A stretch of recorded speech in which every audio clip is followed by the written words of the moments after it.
Kronologi Bahar bin Smith jadi tersangka terkait berita bohong. Bahar bin Smith ditetapkan sebagai tersangka terkait kasus berita bohong pada Senin 3 Januari 2022 malam. Selain Bahar, polisi juga menetapkan TR, pengunggah video ceramah Bahar. Sebelum ditetapkan sebagai tersangka, polisi telah memeriksa sekitar 50 orang saksi. Untuk mempermudah identifikasi saksi, tim penyidik membagi 2 klaster tempat kejadian perkara, yakni klaster Bandung dan klaster Garut. Di Bandung, ada 15 orang saksi yang diperiksa, sementara di Garut ada 10 saksi.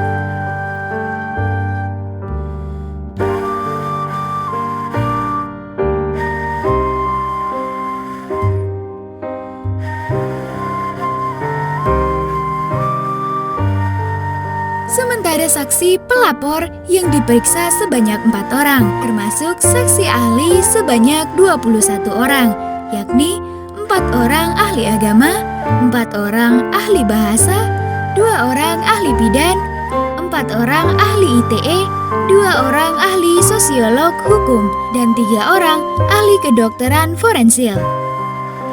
Selain itu, polisi juga melakukan penggeledahan di rumah TR, warga yang mengunggah video berita bohong yang disampaikan Bahar.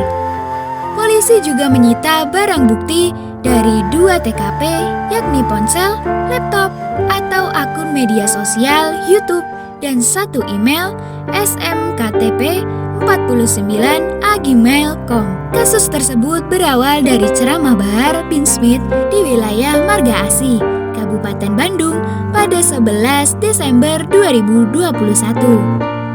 Ceramah tersebut kemudian diunggah oleh TS ke akun YouTube-nya dan disebarkan hingga viral di media sosial. Polisi kemudian memeriksa sejumlah saksi. Lalu, pada tanggal 30 Desember 2021, polisi melayangkan surat pemanggilan pada Bahar. Bahar diagendakan untuk dimintai keterangan pada tanggal 3 Januari 2022 di Mapolda Jabar.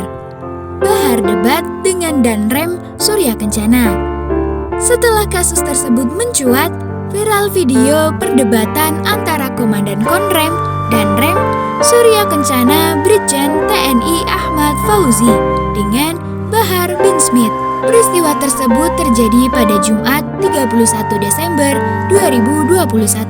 Saat itu, Jenderal Bintang 1 itu mendatangi pondok pesantren milik Bahar di kawasan Kemang, Bogor, Jawa Barat.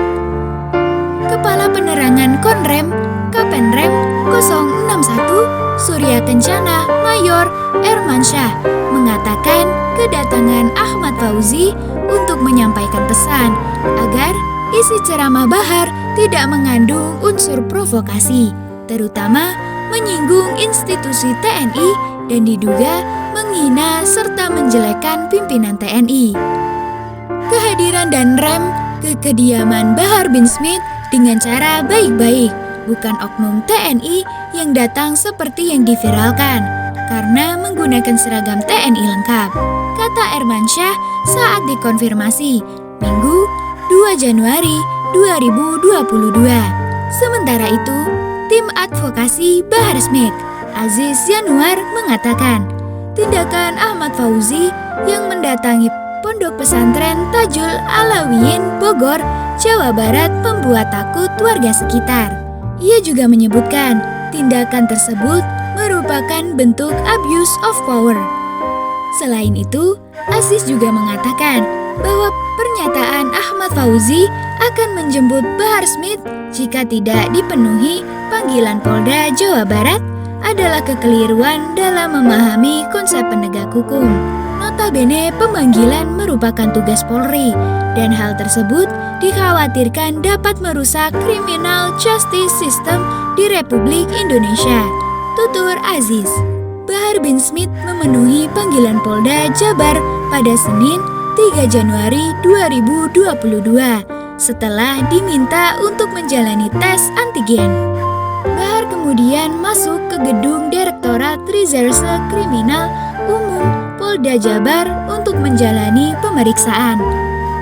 Kepada awak media, Bahar sempat mengatakan bahwa apabila nanti dirinya ditahan kepolisian, menurutnya demokrasi sudah mati di Indonesia. Saya ingin menyampaikan, andaikan jikalau nanti saya ditahan, jikalau saya nanti tidak keluar dari ruangan atau saya di penjara, maka sedikit saya sampaikan bahwasannya ini adalah bentuk keadilan dan demokrasi sudah mati di negara Kesatuan Republik Indonesia yang kita cintai, ucap dia.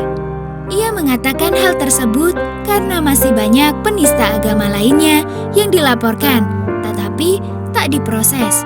Tetapi dirinya dilaporkan secepatnya. Sebab kenapa? Karena saya dilaporkan secepat kilat, sedangkan masih ada penista-penista Allah. Penista agama dilaporkan tidak diproses sama sekali, ujarnya. Bahar juga mengatakan bahwa apabila dalam pemeriksaan ini dirinya tak keluar setelah pemeriksaan, maka dirinya sudah ditahan.